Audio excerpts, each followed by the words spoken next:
યુવક મહોત્સવ, કલા મહોત્સવમાં અને દરેક વ્યક્તિના જીવનમાં સાંસ્કૃતિક પાસું હોવું જરૂરી છે.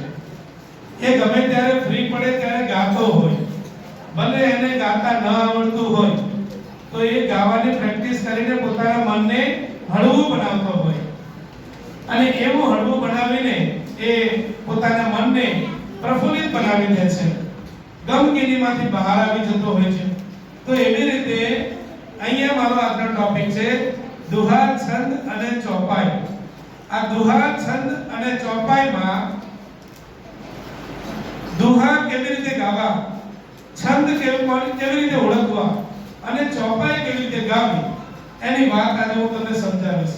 કારણ કે તમે મોટા થઈને તમારા બાળ કવિ તરીકે તમે આમાં ભાગ લઈ શકો, યુવાવસ્થા તરીકે તમે ભાગ લઈ શકો, કોલેજમાં જાઓ ત્યારે તમે ભાગ લઈ શકો અને એક ડાયરાના કલાકાર બનો ત્યારે પણ તમે આ ભાગ લઈ શકો. એવી વિવિધ પ્રકારની પ્રવૃત્તિઓ દુહા, છંદ અને ચોપાઈમાંથી શીખવામાં આવે છે. દુહો એટલે આ તમને જ્યારે તમે ગાવા બેસો, કોઈ પણ સ્પર્ધામાં ભાગ લો ત્યારે દુહા, છંદ, ચોપાઈમાં 15 મિનિટનો સમય તમને આપવામાં આવે છે. તો ચારણી સાહિત્યમાં જ્યારે આ ગુજરાતી ભાષાની ઉત્પત્તિ થઈ ત્યારે પ્રાદેશિક કક્ષાએ આપણે જેમ આપણી ગલીમાં જેમ ગુજરાતી બોલતા હોય, આપણી માતૃભાષા બોલતા હોય, એ માતૃભાષાની અંદર લોકોએ પોતાના દિલમાં રહેલો ભાવ એક શબ્દના રૂપે પ્રગટ કર્યો અને એ શબ્દના રૂપે જેને પોતાની ભાષા અભ્રંશ થયા પછી એટલે કે ભાષાનું જે તે સમયે વર્ગીકરણ થયા પછી લોકોએ પોતાની ભાષામાં આ બે શબ્દો ગાવાની શરૂઆત કરી, એને મઠાળવાની શરૂઆત કરી અને લોકો સુધી સાહિત્યની વાત પહોંચાડવાની વાત શરૂ કરી. એને દુહો કહેવામાં આવે છે. તો દુહો એટલે શું કે અભ્રંશ છંદનો એક પ્રકાર અને લોકપ્રિય સાહિત્યનું સ્વરૂપ. દુહા માટે એમ કહેવાય કે દુહા માટે કોઈ પ્રકારનું ગમે તે વ્યક્તિ દુહો બોલી શકે. એ લોક સાહિત્યનો બોલી શકે, બરાબર, સંસ્કૃત સાહિત્યમાં બોલી શકાય, હિન્દીમાં બોલી શકાય, ગુજરાતીમાં બોલી શકાય. તો કેવો એ દુહો એ મારા દેશનો અને નહીં ગાડો એ નહીં ગીત, એ તમે કડીનું જને બોલવું એ જોને ચરર વિદજી. તમારે આવું મારી સાથે ગાવાનું છે. જે ભાઈઓએ આને આજે હું તમને શીખવાડવા આવ્યો છું કે દુહો કેવો ગાવો જોઈએ, બરાબર. દુહો દસમો વેદ ગણાય, સમજે તેને સાલે. દુહો શું કહેવાય? દુહો દસમો વેદ ગણાય, સમજે તેને સાલે. વિયા તણી વેદનાવલી વંદ્યતે સુજાને. જે માતાએ, જે જનેતાએ જે બાળકને જન્મ નથી આપ્યો એ જનનીની પીડા શું જાણી શકે? જે વ્યક્તિના જીવનમાં કોઈ મુશ્કેલી નથી આવી એ જીવનને સુખમય કેવી રીતે આનંદ માણી શકે? એટલે કે છે દુહો દસમો વેદ ગણાય, સમજે તેને સાલે. વિયા તણી વેદની વેદના ઓલી વંદ્યતે સુજાને. તો મિત્રો, આવા દુહાની અંદર અલગ અલગ પ્રકાર છે. દુહાની અંદર અલગ અલગ પ્રકાર છે. એ પ્રકારની આજે હું તમારી સાથે વાત કરું. એમાં કવિએ સૌપ્રથમ અહીંયા જગત જનનીની અહીંયા એને વંદન કરીને પોતાના આ ચારણી સાહિત્ય છે, આ પ્રાચીન સાહિત્ય છે, બરાબર, એને જગદંબાની સ્તુતિ દ્વારા આ બારોટો ચારણો પોતાની કૃતિને રજૂઆત કરતા હતા. તો કેવી રીતે રજૂઆત કરે? હે બડી ચિંતા વિઘન વિનાશની અને બડી કમલાસની સકાત.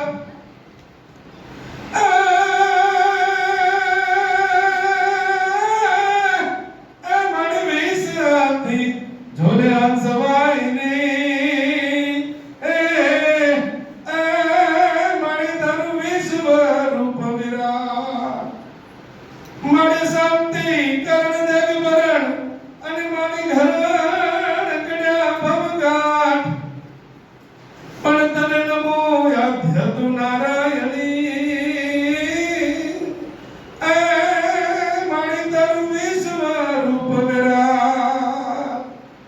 જગદંબાને વંદન કરીને પોતાના કાર્યની શુભ શરૂઆત કરે તો દુહાના અલગ અલગ પેટા પ્રકારો છે. પહેલા તો દુહાના પ્રકારો, ત્યાર પછી એના પેટા પ્રકારો. તો દુહો અલગ અલગ દ્રષ્ટિએ બોલવામાં આવે. કઈ રીતે બોલવામાં આવે એની હું તમારી સમક્ષ છણાવટ કરું.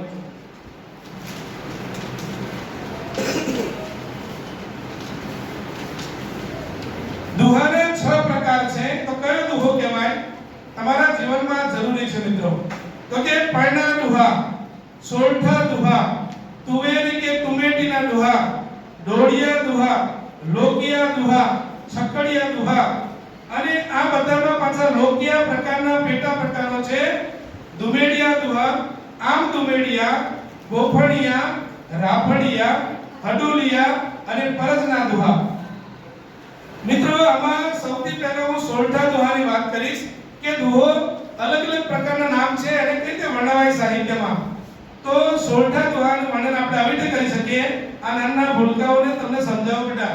ભવિષ્યમાં આપણે કઈ રીતે ગાવું, કેવી રીતે બોલવું અને આપણી વાણી જ્યારે બોલતા હોય ત્યારે એમાં દુહાના રૂપમાં, રત્નકણિકાના રૂપમાં અલગ ભાષામાં જ્યારે આપણે વાત કરતા હોય તો સામેવાળો આપણી વાતને સાંભળતો હોય. બાકી જનરલી સોસાયટીમાં ઓટલા પરિષદ આપણે ઘણી બધી કરતા હોય, બધું યાદ રહેતું નથી. પણ કેટલાક લોકો જ્યારે બોલતા હોય ત્યારે આપણે એનું રેકોર્ડિંગ કરી લેતા હોય, એનું નોટમાં લખી લેતા હોય. કેમ? એની અંદર કંઈક અલંકારિક ભાષા હોય છે. તો એવી રીતે સોરઠા દુહામાં મેલી દે અમૂલ તણું અને નલે જીભે તું નામ. આ શરીરનું મૂળ તું ન કરીશ. મેલી દે અમૂલ તણું અને નલે તું જીભે નામ, પણ ગડપણ ગામે ગામ એ તું તો માખણ ઉઘરાવીશ માલણી. મિત્રો આને સોરઠો દુહો કહેવામાં આવે. ત્યાર પછી તુમેરી કે તુમેટી દુહો. તુમેરી અને તુમેટી દુહો એટલે શું? તો કે મરસ્યો દુહો. કોઈ માણસ મરી જાય અને એના બહેરામાં આપણે જઈએ ત્યારે એકાદ બે દુહા આપણને આવડે ન આવડે તો આવું પણ બોલી શકાય. શું બોલાય? અને એને કરુણ રાગ હોવો જોઈએ. કોઈના ઘરે કોઈ બેસરામ જઈએ અને ત્યાં ગરબા ગાવા લાગે, ચાલે? ન ચાલે. તો ત્યાં આપણી શબ્દોની વાણી કેવી હોવી જોઈએ, કઈ રીતે આપણે વર્ણન કરવું જોઈએ?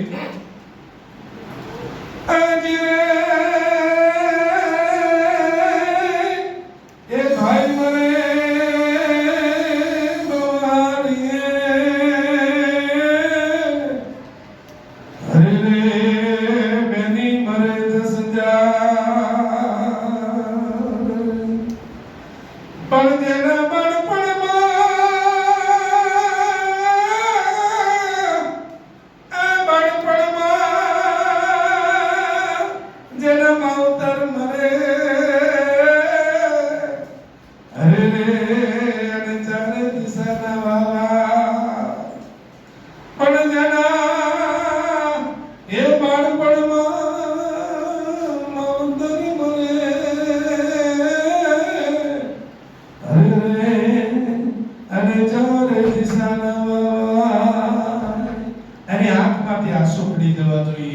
એવો રાગ હોય છે. ત્યાર પછી આગળ છે લોકિયા પ્રકારના દોહા. લોકિયા પ્રકારના દોહાની અંદર કોઈ પણ અર્થ નથી નીકળતો, ખાલી બોલવાનું હોય છે. શું કરવાનું હોય છે? ખાલી બોલવાનું હોય. તો એનો કોઈ મર્મ નથી હોતો. તો એનો કઈ રીતે બોલી શકાય કે સાગ ઉપર કાગ બેઠો, સાગ ઉપર કાગ બેઠો, રથે બેઠા રાણી, બંદા બેઠા મોચીએ અને દુનિયા રેડે પાણી.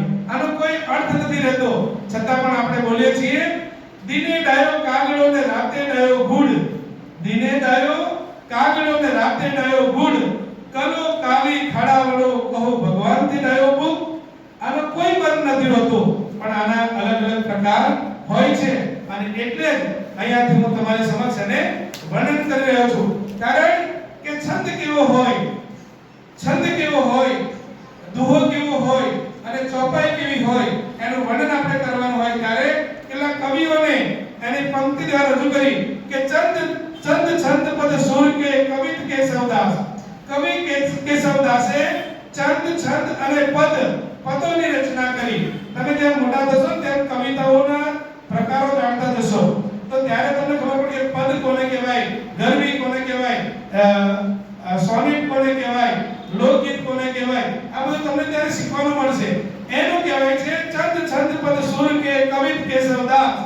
ચોપાઈ તુલસીદાસ કી, સંત તુલસીદાસે ચોપાઈ લખી છે અને એ ચોપાઈ રામાયણમાં વર્ણન કર્યું છે, હનુમાન ચાલીસાની અંદર વર્ણન કર્યું છે। ચંદ છંદ પદ સુર के कवि केशव दास, चौपाई तुलसीदास की और दुहा बिहारी दास। बिहार ની અંદર આવેલા બિહારી દાસે આ દુહા જે કબીર સાહેબે દુહાની રચના કરી હતી એવી રીતે અહીંયા એમણે છંદ દુહા અને ચોપાઈ વિશે વાત કરી છે। અને સામેરીનો દુહો એટલે કે કરુણ રાગમાં ગાવામાં આવે છે। સામેરીનો દુહો એક પ્રકાર છે એનો।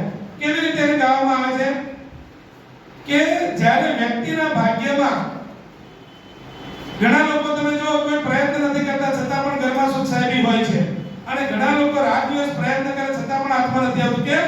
એના ભાગ્યમાં નથી। અને એટલા જ માટે કોઈ સંતે બહુ સુંદર વાત કરી, એ શાયરી શાયરું મટ્યો અરે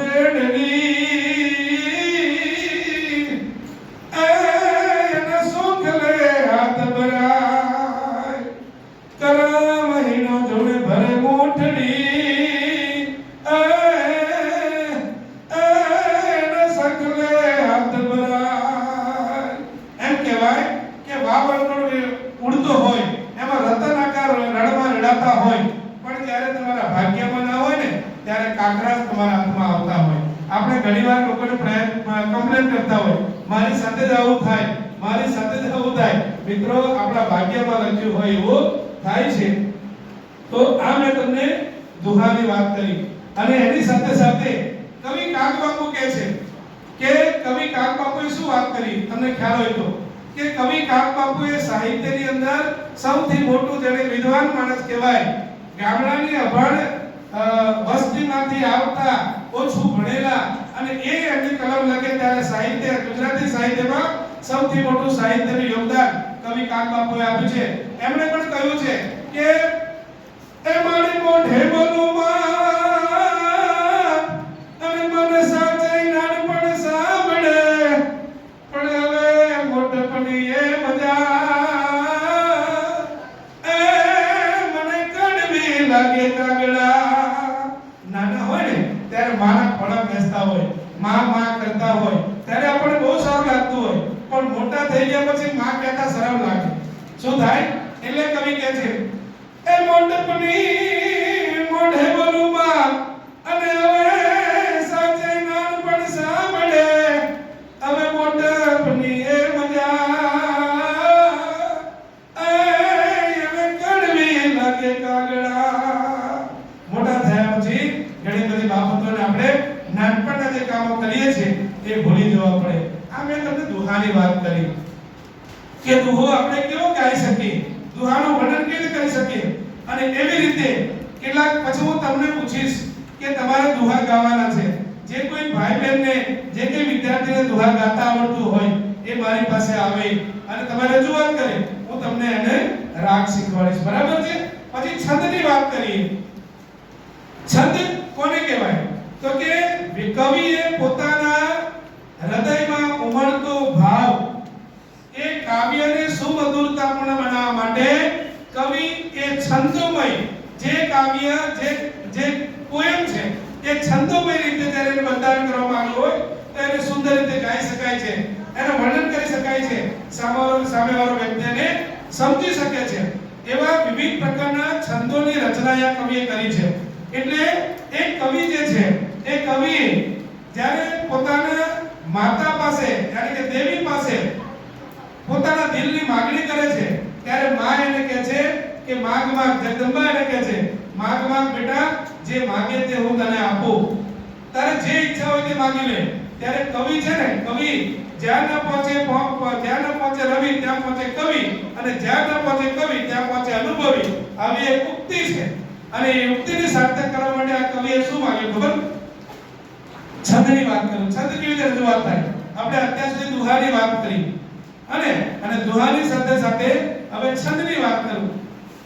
હે મણની ધીદે સે દે દે અષ્ટનાવને ધીદે વંશ મામરો ધીદે બાગમાની હૃદય મે જ્ઞાન દે ચિત્ત મે ધ્યાન દે અભય વરદાન દે સંપુરાણી દુઃખ કો દૂર કર સુખ ભરપૂર કર આસ સંપૂર્ણ કર દાસ જાણી જગમાં જીત દે કુટુંબમાં સપૂત દે જગમાં જીત દે માત ભવાની એ જગમાં જીત દે માત ભવાની. આ છંદની વાત થઈ. અને ત્યાર પછી બીજો એક છંદ છે. છંદની અંદર અલગ પ્રકાર કવિ પિંગળસિંહ પાતાબાઈએ પણ 12 માસી રાધાકૃષ્ણના છંદોની રચના કરી છે. અને એ છંદોની રચનાની અંદર પણ તમારી સમક્ષ અહીંયાથી હું રજૂઆત કરું છું કે 12 મહિનાની વર્ણન એમણે કર્યું છે. કેવી રીતે વર્ણન કર્યું, શું વર્ણન કર્યું તે તમને બતાવું. કે કારતક મહિનાનો પહેલો મહિનો છે અને કારતક મહિનામાં કવિને એના કારતક મહિનામાં કેવું વાતાવરણ હોય છે એનું વર્ણન કવિએ કર્યું છે. અને કેવું એને ભુજંગી છંદ કહેવામાં આવે છે અને એનું વર્ણન અહીંયા કર્યું છે. અલગ અલગ પ્રકારના ત્રિભંગી છંદ, ભુજંગી છંદ, સારસી છંદ, આવા છંદો હોય છે. હરિગીત છંદ. તો આવા છંદોનું વર્ણનમાં એ તમારી પાસે બે ત્રણ છંદ રજૂ કરીશ. જે ભાઈ બહેનોને આવા છંદ આવડતા હોય તે પણ અહીં આવીને ગાઈને શરૂઆત કરે. પહેલા હું તમને દુહા, છંદ અને ચોપાઈનું વર્ણન કરીશ. પછી તમારે જે પ્રમાણે તમે આવીને રજૂઆત કરો એ હું તમને શીખવાડીશ. કહું કસમાતી દિય મદમાતી દીપ લાગતી રંગરાતી મંદિર में लाती सबे स्वाती में डरकाती झंझकाती बिरहे जल जाती नींद न आती लखी न पाती मोरारी कह राधे प्यारी मैं बलिहारी गोकुड़िया वो गिरधारी ऐ गोकुड़िया वो गिरधारी. અને કેવી રીતે એક અષાઢ મહિનાનો છંદ છે કે અષાઢ મહિનાનું વર્ણન કર્યું છે. દેડકાઓ ડેવ ડેવ કરે છે, મોરલાઓ ટેવ ટેવ કરે છે, છતાં પણ મારો માણીગર હજુ દેખાતો નથી. અને એનું વર્ણન માટે અષાઢ ઉચારમ મેઘ બલારમ બલિબારમ જગદારમ દાનોર ડકારમ મયુર પુકારમ તડિત તારમ વિસ્તારમ નલઈ સંભારમ પ્યાસી અપારમ નંદ કુમારમ નર ક્યારે રાધે પ્યારી મેં બલિહારી ગોકુળિયા વો ગિરધારી એ ગોકુળિયા વો ગિરધારી એ ગોકુળિયા વો ગિરધારી. દરેક છંદ ગાતા હોય ને એના અલગ અલગ પ્રકાર હોય, એની અલગ અલગ ગાવાની રીત હોય. તો કેવી હજુ બીજી તમને બે ત્રણ ટ્રીક બતાવું છું કે કઈ રીતે આપણે છંદ હજુ બીજી એની પ્રકાર છે એની વાત કરું. જો છંદોમાં એક સવૈયા છંદ છે અને એમાં 23 માત્રાનો છંદ છે. સવૈયા છંદ કેવી રીતે ગવાય? તે બિગડે બિગડે ઇનકે બિગડે ઉનકે બિગડે ઇનકે બિગડે જીનના બલિયા ન તડ્યો અવતારણ શ્યામ બિના જય સુની નગરી વગીરે તે લૂટે કોણ ભેર કરે અબ આપ ફટ્યો ન લગે ઠીકરી સાયદી ન કહે બિન નામ લિયો ના સુધરે બિગડી બિગડી એ ન સુધરે બિગડી બિગડી. અને હરિગીત છંદ છે. હરિગીત છંદમાં સ્ત્રીઓનું સુરવીરતા કેવી હોઈ શકે. જેમ ઝાંસીની રાણી માટે કવિએ કીધું છે કે ભારતની અમદેશની આગે રમણી અમર છે ઇતિહાસમાં જે નારીઓ અમર થઈ ગઈ અને એનું વર્ણન કવિએ હરિગીત છંદમાં 32 માત્રાનો છંદ છે અને એનું વર્ણન અહીંયા આપણી સમક્ષ કર્યું છે. તો એમાં શું કહે છે? લઈતે લક્ષ્મી બાઈ અને ઝાંસી તણી રાણી હતી જોજી હતી રણજંગ માને દુશ્મનો હણતી હતી મર્દો સમીએ માનવી અને હતી હિન્દુસ્તાનમાં અમદેશની આર્ય રમણી અમર છે ઇતિહાસમાં એજી અમર છે ઇતિહાસમાં અરજ અમારી સાંભળી ભગવાન ભેડો તું આવ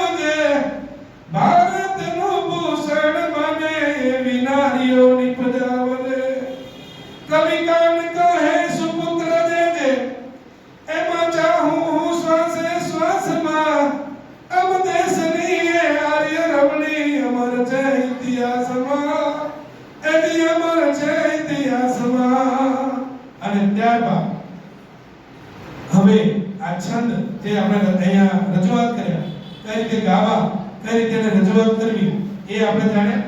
ત્યારબાદ કેટલીક ચોપાઈઓ છે, તો ચોપાઈ ચોપાઈનું મહત્વ એ પણ એક કાવ્યનો પ્રકાર છે, છંદનો પ્રકાર છે. અને સંત તુલસીદાસે આ ચોપાઈનું વર્ણન કર્યું છે. એક રામાયણમાં ચોપાઈનું વર્ણન કર્યું છે અને હનુમાન ગાથામાં આ ચોપાઈનું વર્ણન કર્યું છે. આપણે અહીંયા મિત્રો તમે જ્યારે કોઈ પણ કોમ્પિટિશનમાં ભાગ લો ત્યારે તમને 15 મિનિટનો ટાઈમ આપવામાં આવે છે. 5 મિનિટ તમારે દોહા માટે, 5 મિનિટ માટે છંદ અને 5 મિનિટ તમારી ચોપાઈ હોય છે. આવી વિવિધ પ્રકારની ભાષા દ્વારા આરોહ દ્વારા તમે તમારી ચોપાઈ, છંદ અને તમારા દોહાનું વર્ણન તમે કરી શકો છો. તમને એમ કહેવાય ને કે ચોપાઈનું ખાલી 2 ઉદાહરણ તમારે આપું છું કે કોઈ પ્રિયતમા હોય અને પ્રિયતમાનો પતિ, તમારા લેવલની વાત નથી આ, પણ કવિએ લખ્યું છે કે કોઈ પ્રિયતમા હોય એનો પતિ જ્યારે વિદેશ ગયો હોય એ વિદેશની યાદમાં એ પ્રિયતમા અહીંયા કવિ લખે છે, ચોપાઈના રૂપમાં શું લખે છે તેની વાત કરું અહીંયા.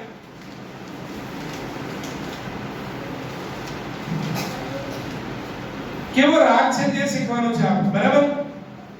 ધન ગમંડ નભર જાત ગોરા પ્રિયાહીન ધરપત મનહી મો. ધન ગમંડ નભર જાત ગોરા પ્રિયાહીન ધરપત મનહી મોરા. દામિની દમ કર રહી નભમાહી એ ખડકી પ્રીત યથા સ્થિર નાય. કેસી માટી જળ ભરારે તળાવા એ જીની સદગુણ સજન ગુણ પાવા. પછી આપણે કહેતા હોય ને કે અહીંયા રામચંદ્ર ભગવાનનું તુલસીદાસે રચના કરી છે કે તમને બધાને મળ્યો છે અને આપણે કહીએ છીએ ઓ મંગલ ભવન અમંગલારી દ્રવ સુદ સરત અજર વિહારી. રામ સિયા રામ જય જય રામ. રામ સિયા રામ જય જય રામ. રઘુકુળ રીતિ સદા ચલી આઈ પ્રાણ જાય પર વચન ન જાય. રામ સિયા રામ જય જય રામ. રામ સિયા રામ જય જય રામ. ખૂબ ખૂબ ધન્યવાદ. હવે જે વિદ્યાર્થી ભાઈઓ બહેનોને દોહા ગાતા આવડતું હોય તે વિદ્યાર્થી મારી પાસે આવે, જેની ઈચ્છા હોય તે આવે. હું તમને એને ગાતા શીખવાડીશ કે કઈ રીતે. હું તમને 5 મિનિટ આપું છું. જેને દોહા ગાતા આવડતું હોય તે મારી પાસે આવે. આવો બેન.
વર્ષાબેનને. હવે સંજયભાઈ તૈયાર, કોઈની પાસે આવડતા હોય, કોઈ સાંભળ્યા હોય અને એને કોઈ ગાવાની. યસ, હાલો બેન આવો. વારવાર પરથી તમે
અષાઢ ઉચ્ચારમ મેઘ મલારમ એ પીગળસિંહ પાતા દ્વારા લખેલા 12 માસી રાધા કૃષ્ણના શ્લોક છે અને છંદ છે અને એનું સુંદર ગીત ગાયું છે.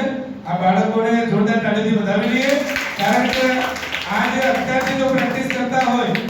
રઘુકુળ ભૂષણ રામનો ગાદી તણમૂલત હસે, આજ્ઞા પિતાની પાડવા વિકરાળ વનના જય વસે. આમાં દેશની આજે રમણી. ઓકે, બહુ સરસ. બીજું બોલો, બીજું છે કઈ વાંધો નહીં, એમાં શું બોલો ને, તમને આવડતું તો ગાવ ને. દરેકની રજૂઆત અલગ અલગ છે ને. હા ને, બોલો. હે અષાઢ ઉજારમ મેઘ મલારમ બનિબહારમ જલધારમ દાદુર ડકારમ મયુર પુકારમ તળિયતારમ વિસ્તારમ નાલહી સંભારમ પ્યાર અપારમ નંદ કુમારમ નિર્ખ્યારી કહ રાધે પ્યારી मैं बलिहारी गोकुल आओ गिरधारी रे जिले गोकुल आओ गिरधारी. બહુ સરસ, બહુ સરસ. ભૂષણના વનોન ગાદી તણું મૂરત હસે, આજ્ઞા પિતાની પાડવા એ વિકટ વનમાં જઈ વસે. અને જેવી રીતે મેં પહેલા રજૂઆત કરી એવી રીતે પણ કહી શકાય. આ હરિગીત છે, એનો છંદ. તો રઘુકુળ ભૂષણ રામનો ગાદી તણું મૂરત હસે, આજ્ઞા પિતાની પાડવા વિકટ વનમાં ઘણા હસે. ત્યાગી સુખો વૈભવ તણા અને સીતા હાથે હસે સહવાસમાં, અમ દેશની એ આર્ય રમણી અમર છે ઇતિહાસમાં. એજી અમર છે ઇતિહાસમાં. ખૂબ ખૂબ ધન્યવાદ બેટા. હવે ત્રીજી વાત કરેલી મેં ચોપાઈની. તો ચોપાઈ કોઈ બેનને આવડતી હોય, ગાતા આવડતું હોય તો હવે આગળ. Very good. શું નામ બેન તમારું? વેદાંશી. વેદાંશી. કયા ધોરણ ભણો છો? છઠ્ઠા. Very good. શું રજૂઆત કરશો? ચોપાઈ. કઈ શાળામાં છો? કઈ શાળામાં છો? અહીંયા જ છે. અચ્છા, અહીંયા. Very good. ઓ મંગલ ભવન મંગલહારી ધ્રવભૂષણ શરથ અચર બિહારી. રામ સિયા રામ જય જય રામ. રામ સિયા રામ જય જય રામ. ઓ હરિયા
સિયા રામ જય જય રામ. Thank you. લઈ તાલ સાથે કામ કર્યું. જોરદાર તાળીઓ વધારે મિત્રો. અને છેલ્લે કે અરવિંદ સરે કીધું હતું કે ભજનની મેલેડી કે ભાઈ ભજન કોને કહેવાય? તો વ્યક્તિમાં રહેલા નિસ્વાર્થ ભાવે જે ભાવ વ્યક્ત કરીને ભગવાનને રીઝવવાનું જે કામ છે તો એને ભજન કહેવામાં આવે છે. તમારે ભજન માટે સ્પેશિયલ ટાઈમ હોતો નથી. આપણે જ્યારે ફ્રી પડી અને જ્યારે આપણને ભગવાન સાથે જોઈન્ટ થવું છે, હૃદયનો ભાવ ધરાવવો છે, બતાવવો છે, ત્યારે આપણે એ ભજનને રજૂઆત કરતા હોય છે. તો એક કવિએ સુંદર ગીત રજૂ છે અહીંયા. નંદલાલા ને માતા યશોદા સાંભળે, નંદલાલા ને માતા યશોદા સાંભળે, મમતાની મૂર્તિ મારી રહી ગઈ ગોકુળમાં. નંદલાલા ને માતા નંદલાલા ને માતા યશોદા સાંભળે, મમતાની મૂર્તિ મારી રહી ગઈ ગોકુળમાં. નંદલાલા ને માતા નંદલાલા ને. અને પછી એક અંતરો ચડાવવાની વાત છે. એ સોનારો પાડાઈ વાસણા બજાના, એ સોનારો પાડાઈ વાસણા બજાના, મારી કાસાની થાળી મારી રહી ગઈ ગોકુળમાં.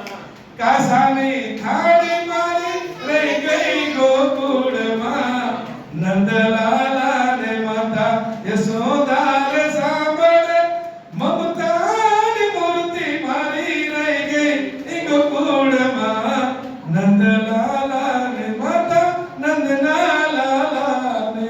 આ રીતે તમે ભજન રજૂઆત કરી શકો. ખૂબ ખૂબ મને અત્યારે અહીંયા ભણાવીને તમે જે રજૂઆત કરી, જે નોલેજ મળ્યું ગુરુવાર સાહેબ ચોપાઈનું, અને મને જે તક મળી એના માટે હું શાળા પરિવારનો પણ અરવિંદભાઈનો, તમામ મારા શિક્ષક મિત્રો અને વિદ્યાર્થીઓનો અત્યારેથી હું આભાર વ્યક્ત કરું છું. ધન્યવાદ અરવિંદભાઈ.